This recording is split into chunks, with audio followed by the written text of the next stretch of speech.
Hi there. This video will show you how to play Jeopardy! Classroom Edition.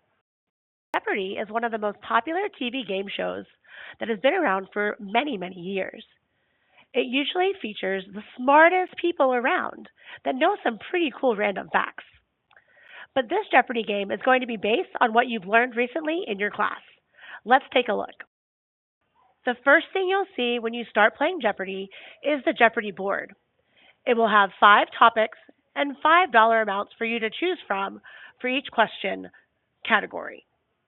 Say we choose movies for $100. The question is actually a sentence. So the question for movies for $100 is: this Disney classic follows a young sea creature that trades her voice for legs.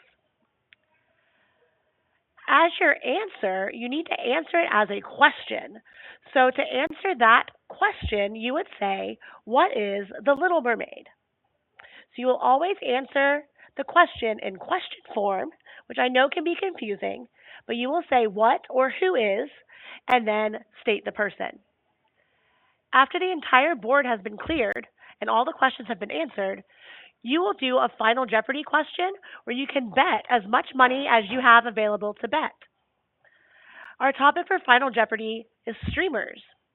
So the Final Jeopardy question is: this popular streamer is an epic athlete and also known for his backflips. You'll select how much money you have that you would like to bet based on how confident you are you have the answer correct. And then, of course, you will still answer with a question. So the answer to this one would be: who is I Show Speed? I hope this helps you learn how to have fun and play Classroom Jeopardy! Successfully.